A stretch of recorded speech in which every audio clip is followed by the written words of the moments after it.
사랑의 매입니다. 무슨 매를 얘기를 하는 건지 볼까요? 관광버스 92대로 4,200명 모아 장제원의 새 과시입니다. 사진을 좀 볼까요? 장제원 의원 지금 마이크를 들고 노래를 부르는 건가 싶기도 합니다. 이게 무슨 모습이냐. 네. 11일 경남 함양에서 지금 여원산악회라고 하는 이 산악회, 이른바 장제원 의원의 외곽 조직이죠. 외곽 조직이 모였습니다. 근데 얼마나 모였느냐? 버스 92대, 4,200명이 모였습니다. 네. 이름하여 여원산악회, 여의도의 원탑이 되어라. 네, 여의도의 이 1등이 되어라. 여원산악회다라는 거죠. 장제원 의원 지금 이렇게 모인 거, 사실 저희가 이 사진도 있습니다만 이게 어디서 나온 거냐? 장제원 의원의 SNS에 올라온 사진입니다. 직접 자신이 SNS에 올렸어요. 여원산악회 창립 15주년 기념식을 다녀왔다. 버스 92대, 4,200여 명 회원이 운집했다. 어마어마한 모습이죠. 네, 정말 빼곡하게 사람이 몰렸습니다. 여기에서 장제원 찾기, 네, 어디 있나? 여기 있습니다. 네, 장제원 의원님 여기 있었어요. 네, 너무 사람이 많이 몰려서 찾기조차 힘들 정도. 4,200명이니까 뭐 오죽했겠습니까? 그리고 여기 옆에 보신 아까 사진으로 보신 바로 그 모습입니다. 기분 좋게 노래 한 곡 좀 뽑고 있는 것 같은 바로 그런 모습입니다. 네. 근데 장제원 의원이 이 4,200여 명을 좀 모을 거다라는 얘기를 저희가 지난 시간에 예고로 말씀을 드렸습니다. 이런 일정이 있다. 정말 모이겠느냐. 왜냐하면 지금 뭐 험지 출마, 불출마 압박을 받고 있는 이런 상황에서 모인다? 모인다면 이거 큰 건데 과연 모일까? 그랬는데 김광삼 변호사님, 실제로 모이고 저희 4,000여 명이랑 4,200여 명이 모여 더 많이 모인 것 같아요. 어떻게 보셨습니까? 4,200명인지는 세어보지 않아서 모르겠어요. 네. 그런데 정치할 때 저렇게 조직세를 얘기할 때 좀 약간 과장되게 얘기하는 경우가 있죠. 그렇지만 그 버스가 92대면 굉장히 엄청난 거 아니겠습니까? 그래서 그렇죠. 본인 입장은 이제 그런 거죠. 지금 인요한 혁신위원회에서 친윤 그리고 뭐 삼선 이런 사람들은 이번에 뭐 사생 결단하라는 거 아닙니까? 그래서 험지를 출마하든지 이제 불출마 선언은 압박이에요. 네. 거기에 대해서 이제 본인은 자기의 지지세를 이제 과시하는 거예요. 그러면서 거기에 저항을 하는 거죠. 그래서 만약에 나에 대해서 그런 식으로 한다고 하면 나는 언제든지 탈당을 해서 이렇게 나를 지지하는 많은 사람들과 같이 가면 무속도 될 수 있다. 이제 그런 부분을 여실히 좀 보여주는 거라고 생각을 해요. 네. 물론 본인의 어떤 정치의 입장에서 보면 사실은 혁신위원회랄지 당에서 일방적으로 출마를 하지 못하게 한다랄지 뭐 자기하고 연고도 없는 뭐 험지에 보내는 것 자체는 어떻게 보면 정치 입장에서는 사형선고라고 볼 수 있죠. 그렇지만 이제 당이라는 게 있고 또 혁신위원회라는 자체가 사실은 이제 국민의 눈높이에 맞아야 하고 설사 일부는 희생이 된다 하더라도 당 전체가 총선에서 승리하는 게 중요하잖아요. 그렇기 때문에 그렇지만 이제 장제원 의원은 나는 그건 받아들일 수 없다는 입장이에요. 그래서 네. 결과적으로 어떻게 할지는 모르겠는데 아무튼 세를 과시하긴 하는데 저는 뭐 버스 대절하고 그다음에 막 산악회 모여고 뭐 조직 과시하고 이건 굉장히 올드한 거 아니에요?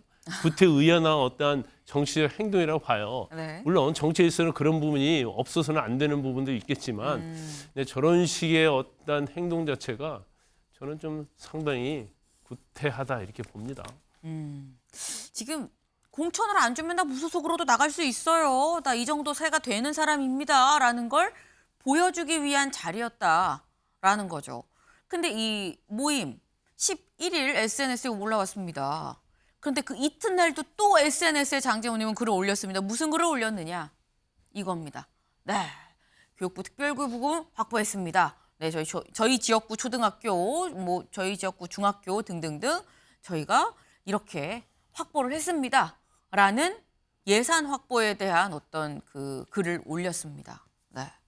그러니까 이만큼 제가 열심히 지역구를 위해서 열심히 뛰고 있습니다. 라는 얘기인 거겠죠. 장제원 의원의 의도는 굉장히 분명해 보인다라는 거. 장제원 의원만 그런 것이냐. 사실 이 윤석열 대통령이 친윤계 4인방 같이 뭐 만찬을 한 아주 초창기부터 친윤계 4인방으로 불린 사람이 있습니다. 권성동, 장제원, 윤한홍, 이철규죠. 그중에 한 사람 윤한홍 의원도 SNS에 글을 올렸습니다. 네. 저는 민원의 날을 진행했습니다. 네. 지역 주민 여러분께서 주신 소중한 의견에 공감합니다. 열심히 힘쓰겠습니다. 라고 올렸습니다. 네. 근데 지금 이런 걸 보면 다음 기사 볼까요? 기사 제목을 좀 보셔야 될 것 같습니다. 네. 힘없는 혁신위 앞에 힘과 시하는 윤핵관이란 경향신문의 제목입니다. 홍석준 의원님. 네. 힘없는 혁신위 앞에 힘과 시하는 윤핵관이란 경향신문 제목 어떻게 보셨습니까? 저는 저 제목 타이틀에 좀 동의하기 힘든 게 지금 네. 인유한 위원장이 혁신위원장으로서 1호로 이제 통합, 2호로 뭐 희생, 3호로 네. 이제 청년 계속해서 이제 아젠다를 발표를 하고 있고 발표를 할 때마다 네. 사실은 이제 많은 국민과 이제 언론이 이제 주목하면서 당 내에서도 여기에 대해서 굉장히 많이 이제 고민을 하고 있습니다. 당 지도부에서 이걸 반드시 이제 당의 그 핵심 정책으로 받아들이겠다.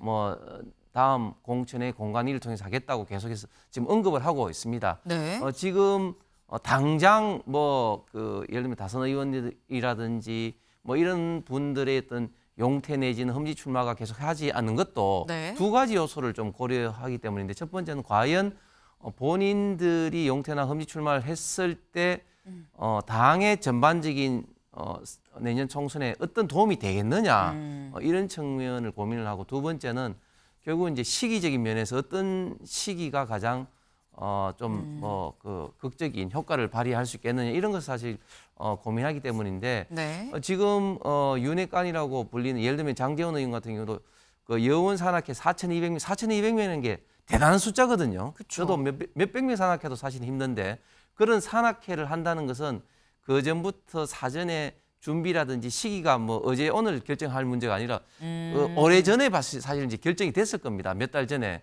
이 공천 그렇기- 압박이 들어오기 전부터 계획이 됐었던 것일 그렇습니다. 것이다. 그렇기 때문에 마침 이제 시기가 이렇게 맞물려서 이제 네. 그렇게 보여질 수도 있을 문제인 것 같고 또 음. 지금 현재 그 교육특별교부금이 이제 확정된 시기이기 때문에 자연스럽게 정치인으로서 뭐 홍보를 하는 그런 지금 현재 타이밍이 이제 겹쳐서 그런 건데 어쨌든 지금 인유한 위원장 여러 가지 혁신 아젠다에 대해서 네. 지금 당에서 굉장히 많은 고민을 지금 하고 있다. 좀 이런 어떤 분위기입니다. 일단 인유한 혁신위원장이 힘이 없지가 않다. 그래서 힘없는 혁신이라는 말 자체가 좀 맞지 않다라고 홍 의원님 말씀을 하셨어요. 네. 다음 기사를 좀 이어서 볼까요? 네. 중진 불출마 말 안 들으면 매들겠다. 공천은 지역별 여론이 중요하다. 일단 말씀처럼 뭐 인유한 혁신위원장이 힘이 있고 없고는 뭐 논란을 차치하더라도 일단 인유한 혁신위원장 입장에선 중진들이 뭔가 말을 안 듣고 있다라는 생각을 하고 있는 것만은 좀 분명해 보입니다. 중진 불출마 말 안 들으면 매를 들겠다. 요걸 좀 보겠습니다. 질문을 했습니다. 기자가. 당내 중진 지도부 친윤계 불출마 혹은 험지 출마를 요구했는데 응답이 없습니다. 라고 얘기를 했더니 인 위원장 뭐라고 했느냐. 우유 그냥 마실래 아니면 매 맞고 마실래. 말 안 듣는 사람에겐 거침없이 하겠다. 의사 보고 환자를 데려와서 치료하라고 해서 환자 고치는 약을 처방을 했다. 분명한 건 변하든지 죽든지 둘 중 하나다. 다만 이번 주는 수능이 치러져서 조용히 있으려고 한다. 다음 주는 기대해도 좋다. 중진 압박과 관련해서 별소리를 다 할지 모른다라고 얘기를 했습니다. 네. 우유 그냥 마실래? 매 맞고 마실래? 이거 사실 엄마들이 하는 얘기거든요. 뭐 안 먹어? 맞고 먹을 거야? 어떻게 할 거야? 엄마들이 하는 얘기는 지금 인유한 위원장이 했습니다. 네. 매 맞고 마실래? 어떻게 할래라고 지금 중진들한테 얘기를 한다는 건데 근데 이 부분은 주원규 위원님. 네. 매를 어떻게 때린다는 거냐. 사실 이게 저희가 지금 말하는 사랑의 매라고 제가 키워드를 뽑긴 했는데 매를 준다고 한다면 어떻게 매를 준다는 것이냐라는 부분도 관건이에요. 사실은 냉정히 얘기해서 매를 할 수 있는 방식이나 힘이 없어요. 힘이 네. 없다는 말에 저는 사실은 홍석준 의원과 생각이 다른 게 실무적인 힘은 없습니다. 하지만 진짜 힘이 뭐냐면 이미지 메이킹이거든요. 사실 효과를 본 거는 강서 참패 선거의 결과가 잊혀지고 있어요. 그러니까 인유한 위원장이 그런 어떤 여러 가지 말들을 통해서 이미지 메이킹, 이슈 선점 이런 것들에 대한 효과가 있는 거죠. 그러니까 매를 들겠다라는 이런 표현도 사실 추상적인 화법이지 그런다고 중진들이 매를 맞겠습니까?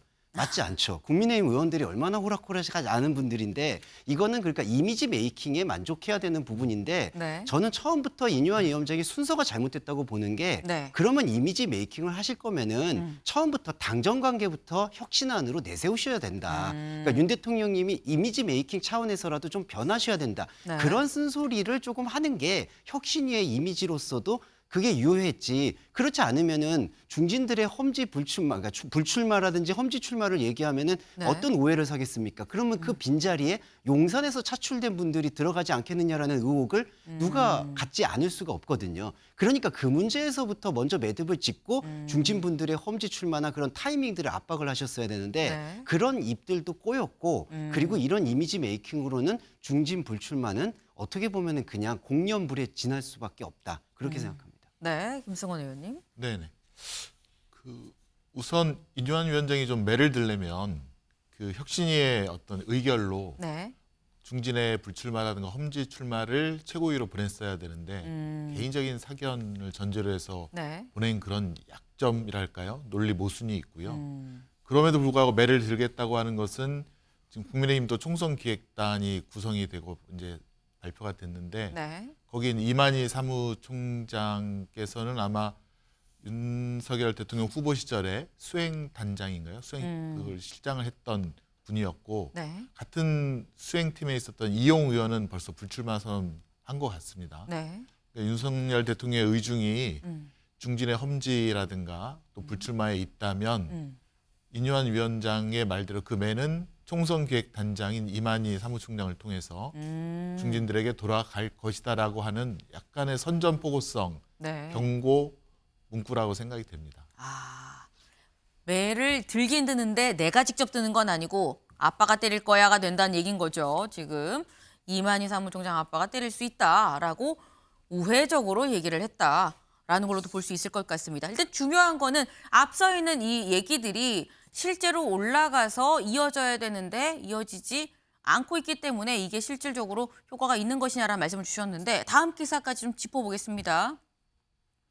도덕성 다룰 것, 곱비 더 죄는 인요한 혁신입니다. 네, 여기 볼까요?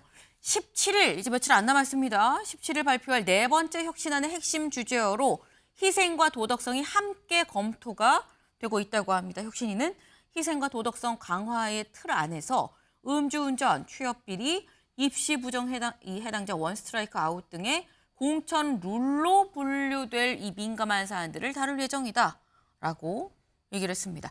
일단 앞에 내놓은 것들이 아직 뭐 명확하게 관철이 되지 않은 상태에서 하나가 더 나옵니다. 이번엔 도덕성을 건드리겠다라고 얘기를 했는데 도덕성이가 나오기 전에 앞에 있는 것들이 좀 빨리빨리 좀 진척이 있어야 도덕성 얘기도 같이 좀 힘을 받지 않을까 하는 생각이 듭니다.